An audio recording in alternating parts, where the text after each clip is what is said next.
इस चैनल पर प्रस्तुत की गई कहानियां केवल मनोरंजन के उद्देश्य से बनाई गई हैं। इन कहानियों में कुछ हिस्से काल्पनिक, नाटकीय या लोक कथाओं पर आधारित हो सकते हैं। दर्शकों से अनुरोध है कि विवेक से देखें। यह सामग्री बच्चों या भावनात्मक रूप से संवेदनशील दर्शकों के लिए उपयुक्त नहीं हो सकती। हमारा उद्देश्य अंधविश्वास या किसी प्रकार की अनबाना या पैरानॉर्मल मान्यताओं को बढ़ावा देना नहीं है। सभी विचार केवल कल्पना पर आधारित हैं। एक ऐसी रानी जिसकी खूबसूरती पर रोम का सबसे ताकतवर सम्राट फिदा हो गया। एक ऐसी रणनीतिकार जिसने राजनीति को अपने शब्दों से मोहरा बना लिया, और एक ऐसी महिला जिसने इतिहास को अपनी मुट्ठी में बांध लिया। आज हम बात करेंगे उस नाम की जिसे सुनते ही इतिहास की धूल उड़ने लगती है और पिरामिडों की छाया में खड़ी होती है एक रानी। मैं रिया आपका फिर से स्वागत करती हूँ रहस्य कथा में एक नई कहानी के साथ। यह कहानी उस रानी के ऊपर है जिसका जीवन पूरा रहस्यमय था। जब नील नदी शांत थी और अलेक्जेंड्रिया के महल में साजिशों की फुसफुसाहट गूंज रही थी, तब एक बालिका ने जन्म लिया। एक ऐसी रानी जो सदियों तक इतिहास को चकित करेगी। उसका नाम था क्लियोपेट्रा।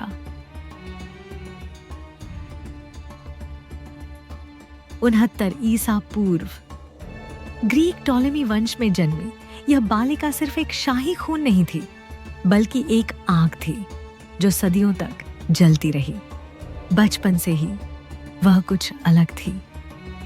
मिस्र की भाषा सीखी, जनता से जुड़ी और सत्ता की गलियों में अपने पांव जमाने लगी। 51 ईसा पूर्व उसके पिता टॉलेमी की मृत्यु हुई। अब क्लियोपेट्रा और उसका नाबालिग भाई टॉलेमी मिस्र के सह शासक बने। लेकिन सत्ता एक ही ताज को स्वीकार करती है और जल्द ही शुरू हुआ षड्यंत्रों का खेल। क्लियोपेट्रा को मिस्र से निर्वासित कर दिया गया, लेकिन किस्मत ने करवट ली जब रोम का महान नेता जूलियस सीजर मिस्र आया। क्लियोपेट्रा ने एक बर्फीले प्लान के तहत खुद को एक कालीन में लपेटकर सीजर के सामने पेश किया, और वहीं से शुरू हुई एक ऐतिहासिक प्रेम कहानी और राजनीतिक गठबंधन। सीजर की मदद से क्लियोपेट्रा ने दोबारा सत्ता हासिल की। सीजर की हत्या के बाद क्लियोपेट्रा की जिंदगी में आए मार्क एंटनी। यह रिश्ता सिर्फ प्रेम का नहीं था, ये दो साम्राज्यों के बीच की रणनीतिक साझेदारी भी थी। लेकिन रोम के एक और शक्तिशाली नेता ऑगस्टस, पूर्व में ऑक्टेवियन, को यह रिश्ता पसंद नहीं आया। उसने एंटनी और क्लियोपेट्रा के खिलाफ युद्ध छेड़ दिया। 31 ईसा पूर्व में एक्टियम की लड़ाई हुई और क्लियोपेट्रा तथा एंटनी को हार का सामना करना पड़ा। जब हार निश्चित हो गई तो मार्क एंटनी ने आत्महत्या कर ली। कुछ दिनों बाद क्लियोपेट्रा ने भी अपना जीवन समाप्त कर लिया।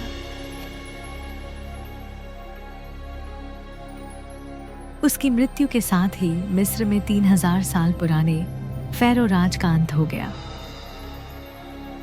क्लियोपेट्रा सिर्फ एक रानी नहीं थी, वह एक सांस्कृतिक प्रतीक, एक राजनीतिक खिलाड़ी और एक दिग्गज रणनीतिकार थी।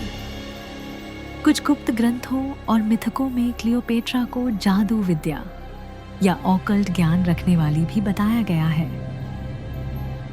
क्या ये सिर्फ कहानियां हैं या सच? कई दार्शनिक और लेखक मानते हैं कि क्लियोपेट्रा का चरित्र मरकर भी इतिहास और संस्कृति में जिंदा रहा। अगर आपको हमारी ये कहानी अच्छी लगी हो तो वीडियो को लाइक, शेयर, कमेंट करें और चैनल रहस्य कथा को सब्सक्राइब जरूर करें। तब तक मिलते हैं हम अगली कहानी में।